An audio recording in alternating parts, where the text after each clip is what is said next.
الحمد لله الذي أرسل رسوله بالهدى ودين الحق ليظهره على الدين كله وكفى بالله شهيدا أشهد أن لا إله إلا الله وحده لا شريك له الخالق الرحمن الذي يرحم أهل الجنة مئة رحمة وأشهد أن محمدا عبده ورسوله خاتم الرسالة والنبوة الذي يشفع أمته بإذن الله يوم القيامة. أما بعد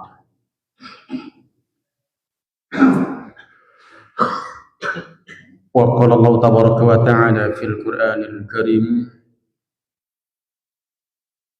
أعوذ بالله من الشيطان الرجيم فأصابتكم مصيبة الموت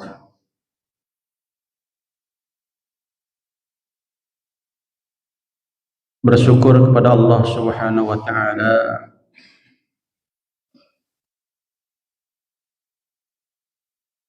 kita masih diberikan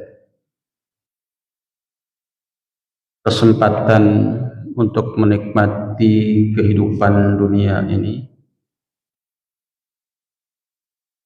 masih diberikan kesempatan untuk melaksanakan berbagai ketaatan lepas satu bulan Ramadan kita lewati. Mudah-mudahan Ramadan kemarin selama satu bulan menjadi bekal kita dan motivasi kita untuk tetap istiqomah dan lebih meningkat kualitas iman dan takwa kita kepada Allah.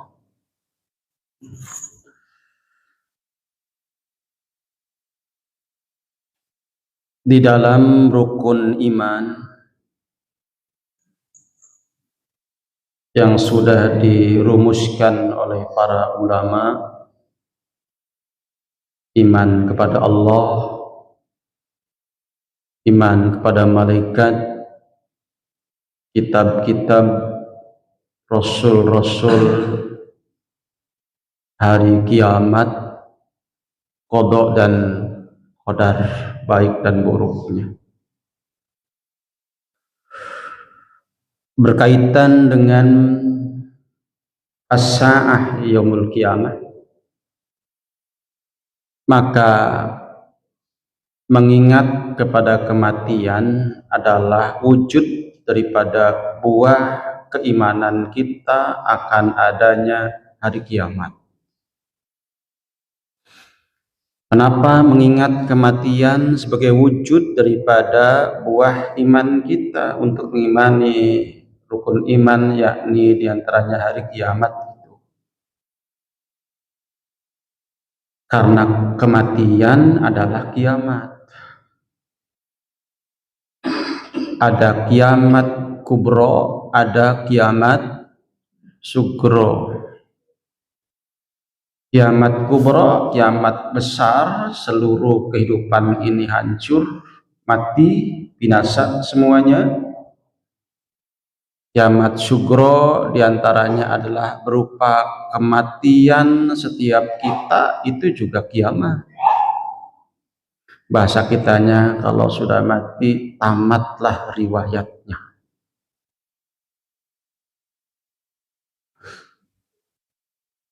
Bicara tentang yaumul qiyamah, maka mengingat kematian, berikut alam kuburnya,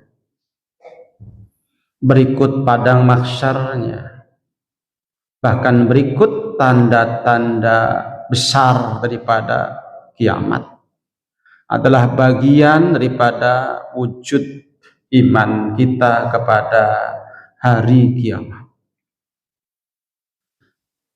Kematian dalam Quran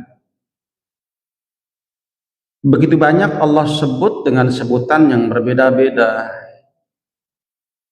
Padanan katanya, sinonimnya Kalau bahasa ilmu usul fikih, muradifnya begitu banyak disebutkan dalam Quran. Nah, pada kesempatan subuh kali ini kita sebut dulu satu dari sekian banyak nama-nama kematian. Di Al-Maidah 106 Allah menyebutnya kematian itu adalah musibah. Itu sebabnya kalau ada kematian, entah rekan kita, keluarga kita, dari orang-orang yang beriman, langsung terucap kalimat inna lillahi wa inna ilaihi raji'un. Karena itu salah satu daripada musibah. Musibah itu sesuatu yang tidak mengenakan, sesuatu yang menyakitkan, sesuatu yang menyusahkan. Itulah namanya musibah. Perkara apa saja yang menimpa orang yang beriman yang tidak mengenakan, itulah musibah. Itu sebabnya ketika Rasulullah menggunakan lampu zaman Nabi masih ada. Jangan dibayangkan oleh kita lampunya seperti yang kita sekarang ini saksikan, kita rasakan. Belum ada listrik, Pak, zaman Nabi mah. Setelah Nabi tidak ada, baru mulai. Tapi listrik mah belum ada. Dulu kita masih pakai lampu cempor gitu. Ya, dulu mah kaleng susu, ya, buat lampu sumbunya kain, kan gitu Pak ya. Rumahnya masih bilik, nanti dicangkolin lampunya itu di pagar rumah kita, di bilik. Temboknya kan dulu mah banyaknya pakai apa namanya anyaman bambu gitu ya. Gitu. Dulu juga saya begitu gitu. Nggak ada kepikiran kebakaran, itu asapnya kemana-mana diselapkan di gitu ya. Dulu begitu. Berangkat ngaji itu bukan pakai baterai, pakai sumbu lampu saja. Bambu itu diselipin, dimasukin apa namanya kain yang sudah dikasih minyak, gitu kan. Obor-obor. Dulu begitu ngaji itu, ini semangat berangkat ngaji itu ya. Sekarang mah terang benderang, ada senter, ada segala macam. Ya. Jadi ternyata giroh dan keyakinan untuk akhiratnya dulu tuh hebat gitu ya. Jadi mati disebutnya musibah. Kenapa? Karena untuk kebanyakan manusia mati itu sebagai musibah, sesuatu yang tidak mengenakan. Bila ada yang meninggal dunia, siapa yang dianggap sebagai orang yang kena musibah pertama? Keluarganya. Bapaknya, ibunya, atau anaknya, sanak famili yang ada hubungan nasab. Yang kedua, rekanan teman sejawat, teman setia, teman akrab. Itu juga merasakan dampak. Karena orang itu akan merasakan betapa penting manfaat ketika sudah tidak ada. Seorang anak mungkin kurang begitu merasa penting, merasa tidak penting banget adanya orang tua. Tapi kalau sudah orang tuanya inilahi, sudah meninggal, baru anak itu merasakan. Biasanya jatah jajan dapat, orang tuanya nggak dapat, umpama. Akan merasakan betapa kehilangan, betapa betapa banyak hal yang selama masih ada ia didapat, setelah tidak ada, seperti itu kondisinya. Demikian juga orang tua merasakan betapa pentingnya kehadiran anak ketika sudah tidak ada. Ibunya lihat ke kamar anaknya, sudah nggak ada. Kata si ibu tuh nangis, itu tuh ibu tuh. Ketika masih ada mah boro-boro nengok ke kamarnya, malah gaplokin iya, gitu kan. Ya. Sudah nggak ada mah lihat ke kamar nangis, ingat gitu ya. Ya. Demikian juga bapaknya dan lain sebagainya, merasa kehilangan ketika sudah tidak ada. Maka bagi anak yang orang tuanya masih ada, manfaatkan sebaik mungkin kehadiran orang tua itu di hadapan mereka. Raih keriduan Allah melalui ridhonya orang tua, raih ampunan Allah melalui maafnya orang tua.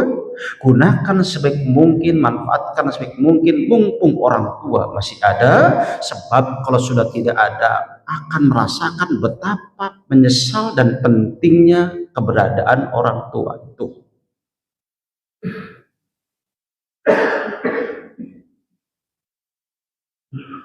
Untuk siapa lagi mati itu sebagai musibah? Bukan hanya untuk keluarganya, bukan hanya untuk teman-temannya. Yang paling mengenaskan dan paling sebagai musibah yang sangat berat adalah ketika kematian itu menjadi musibah bagi yang matinya.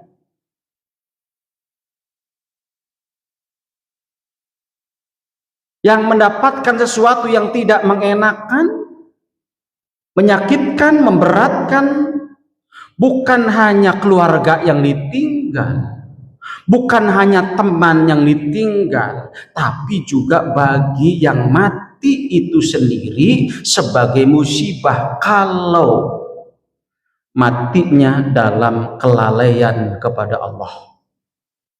Kalau matinya dalam keadaan kafir kepada Allah, kalau matinya bergelimang dengan dosa, maka mati bagi dirinya adalah musibah yang sangat berat. Kenapa? Akan mendapatkan sesuatu yang paling tidak mengenakan. Di dunia sudah susah, masuk ke alam kubur, sampai nanti padang mahsyar, sampai nanti ke neraka. Nah, itu perkara yang tidak ringan, sangat berat. Berarti untuknya adalah musibah yang sangat berat ketika mati dalam keadaan tidak husnul khotimah. Di zaman Umar bin Khattab, ada seorang pendeta datang kepadanya, datang ke kantor. Tidak datang ke masjid, ke kantor. Umar ngantor, cuman kantornya nempel dengan masjid, tapi bukan masjid, kantor. Kan kita juga suka sama ya, madrasah nempel sama masjid. Pendeta datang dengan muka lusuh, rambut semrawut, kelihatan mopok payahnya karena faktor U. Pendeta itu sekedar pengen tahu yang namanya Umar tuh yang mana. Bukan mau ngerti agama Islam, bukan mau masuk Islam, pengen tahu mau main ke Umar. Umar tuh kayak apa orangnya? Ya, ngobrol sebagaimana layaknya manusia gitu. Itu tidak ada kepentingan untuk Islam, ya ngobrolnya juga bukan ngobrol Islam. Disaksikan oleh para tabi'in dan sahabat yang lain bahwa Umar ada tamu dari pendeta. Setelah pulang, Umar nangis. Setelah pergi si pendeta itu, Umar nangis. Tabi'in merasa heran. Kenapa menangis? Karena yang pantas ditangisi adalah orang yang beriman. Itu mah orang kafir. Kapul mati juga bodoh amat. Kan begitu. Ini Umar nangis. Ditanya, kenapa Anda nangis? Umar jawab, saya kasihan sama dia. Hidup di dunia begitu capek. Apalagi umurnya sudah tua seperti itu, payahnya luar biasa di dunia. Karena mau yang beriman, mau yang kafir sama-sama capek Pak di dunia itu. Zaman Nabi perang. Apa dikira orang kafir kalau berperang itu enak? Sama, tidak enak. Orang beriman juga berperang kan tidak enak. Sama-sama tidak enak. Di dunia sama-sama tidak enak sebenarnya. Kata Umar, kasihan saya sama dia. Di dunia sudah tidak enak. Umur sudah seperti itu. Jalan sudah enggak lancar. Nanti kalau dia mati akan lebih berat. Ya.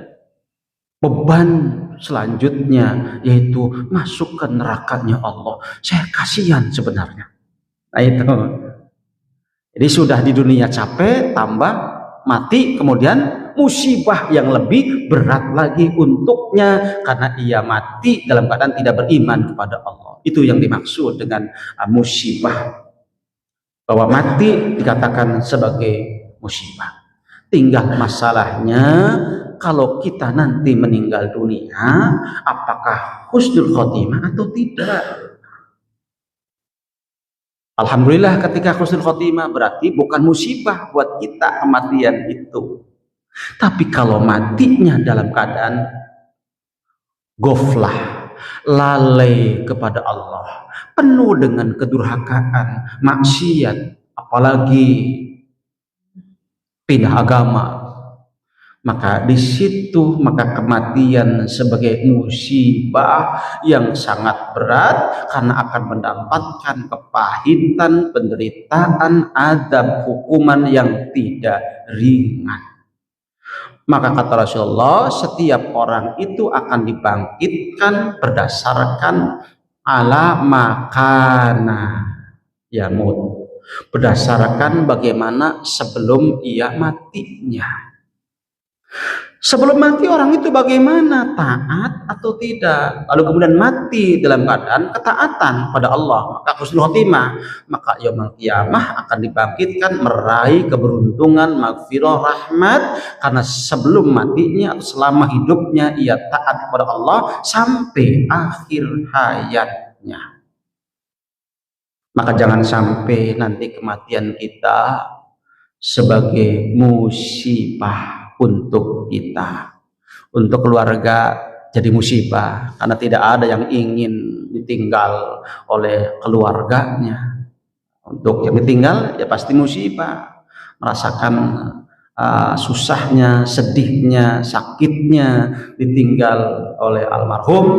Tetapi jangan sampai nanti musibahnya itu tertimpa atau tertuju kepada yang matinya. Itu yang lebih berat. Karena di dunia sudah banyak musibah, nanti nyambung musibahnya sampai ke neraka, dan itu musibah yang sangat berat. Mudah-mudahan kematian yang akan datang kepada kita, yang akan menimpa kepada kita, malaikat maut yang akan datang kepada kita adalah malaikat maut membawa rahmat, sehingga kita termasuk hamba-hamba Allah yang nanti matinya bukan sebagai musibah tapi sebagai rahmat dari Allah. Karena satu jalan untuk meraih surganya Allah adalah kematian. Maka di surga isinya rahmat, 100% rahmat.